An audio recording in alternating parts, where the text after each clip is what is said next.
अस्सलाम वालेकुम। तो जनाब, मैं आज आपसे एक सवाल पूछता हूं कि क्या आपने कभी ऐसा तसव्वुर किया है या किया होगा कि जिस मुल्क की सिक्योरिटी का बजट 80% हो और उसकी आवाम खौफ की जिंदगी जी रही हो। चलें आपको एक मंजर दिखाने की कोशिश करता हूं, यकीनन आप इससे रिलेट करेंगे। आप सोचें कि आप किसी भी मुल्क से पाकिस्तान की तरफ सफर कर रहे हैं और आपका जहाज पाकिस्तान में लैंड करता है। तो जैसे ही लैंड करता है तो सबसे पहली थॉट्स आपके दिमाग में ये आती है कि क्या आपका लगेज महफूज होगा या नहीं।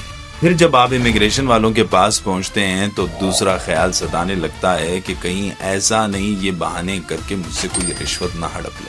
फिर तीसरा ख्याल ये सताने लगता है कि हो सकता है मैंने कोई पोस्ट की हो जो हुकूमत को नागवार गुजर गई हो, कहीं FIA वाले मुझे दबोच ना ले।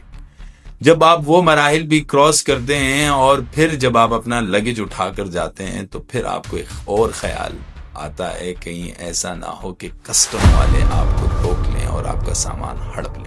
फिर जैसे आप टैक्सी में जाकर बैठते हैं तो आपको एक ख्याल सताने लगता है, कहीं ऐसा ना हो आपकी कीमती अशिया छिन जाए, आपका मोबाइल छिन जाए। ऐसा नहीं कि मैं आपको कोई फर्जी कहानी सुनाने जा रहा हूं। पाकिस्तान में ऐसे वाकयात की भरमार है, लेकिन मैं 2 रिसेंटली ऐसे वाकयात हैं जो आपके सामने पेश करने की कोशिश करता हूं। एक फैमिली जो किसी मुल्क से वापस पाकिस्तान में आई और खौफ से वो अपने घर की दहलीज पर पहुंची और डकैत आकर उनको लूट कर चले गए। एक और शख्स इमिग्रेशन ऑफिस से जैसे ही क्रॉस करने लगा तो 2 सादा मलबूस अफराद उसके पास आए और उन्होंने उसे इमिग्रेशन ऑफिस में ले गए और $8,50,000 जो डिजिटल करेंसी थी वो ट्रांसफर कर दी।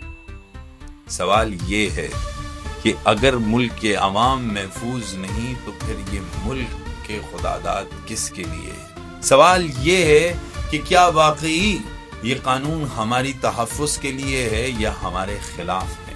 आप भी इस तरह के सवालात शेयर कर सकते हैं कमेंट्स बॉक्स में। अस्सलाम वालेकुम।